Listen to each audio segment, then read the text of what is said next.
আজকে সারা বাংলাদেশ তারেক ম্যাজিকে ভাসছে।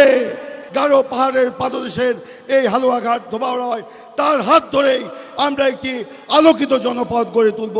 তারেক রহমান মানে আরেক জিয়াউর রহমান। বিসমিল্লাহির রহমানির রহিম। প্রিয় ময়মনসিংহবাসী, আসসালামু আলাইকুম এবং শুভেচ্ছা। আজকে ময়মনসিংহ সার্কিট হাউসের এই বিশাল ময়দানে জনতার সাগরে যে ঢেউ লেগেছে, সেই ঢেউকে আরও এগিয়ে দিতে আমাদের মাঝে উপস্থিত হয়েছেন আমাদের সকল আশা ভরসার স্থল বাংলাদেশের চারণ রাজনীতিবিদ, যার নেতৃত্বে আমরা একটি নতুন বাংলাদেশ গড়ার স্বপ্ন দেখছি।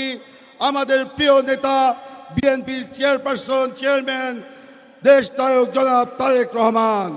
উপস্থিত আছেন আমাদের প্রিয় ভাবি এবং আমাদের ময়মনসিংহ বিভাগের কুটুম ডক্টর জোবাইদা রহমান, তাকেও আমরা অভিনন্দন জানাচ্ছি।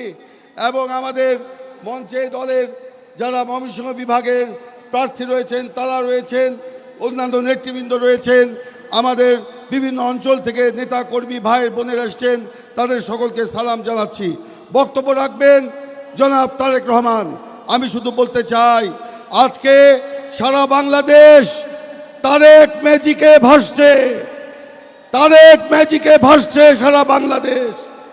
বাংলাদেশে তিনি যে নতুন করে মহাপরিকল্পনার কথা বলছেন, সেই মহাপরিকল্পনায়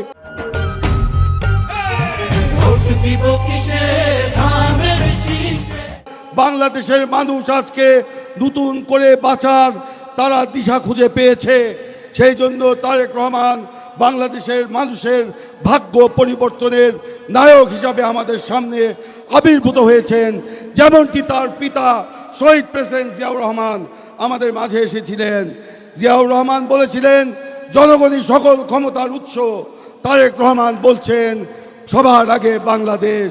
আজকে তারেক রহমান মানে আরেক জিয়াউর রহমান।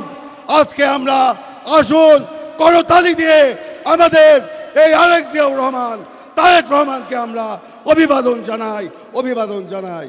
আজকে আমি গারো পাহাড়ের পাদদেশের সেই অবহেলিত হালুয়াঘাট ধোবাউড়ার সমস্ত উন্নয়নের আজকে দায় এবং আমার সেই নেতার হাতে দিয়ে গেলাম। তার নেতৃত্বে বাংলাদেশ যেমন একটা নতুন ভোরের সন্ধানে এগিয়ে যাচ্ছে, আমরা আমাদের গারো পাহাড়ের পাদদেশের এই হালুয়াঘাট ধোবাউড়ায় তার হাত ধরেই আমরা একটি আলোকিত জনপদ গড়ে তুলব। সেই প্রত্যাশা ব্যক্ত করে আগামী দিনে এই ময়মনসিংহ বিভাগের প্রত্যেকটি আসনে ধানের শীষের প্রার্থীদেরকে বিজয়ী করার আহ্বান জানিয়ে আমি আমার বক্তব্য শেষ করছি। আল্লাহ হাফেজ। বাংলাদেশ জিন্দাবাদ। শহীদ প্রেসিডেন্ট জিয়াউর রহমান অমর হোক। দেশ নেত্রী বেগম খালেদা জিয়া অমর হোক। তারেক রহমান। ধন্যবাদ।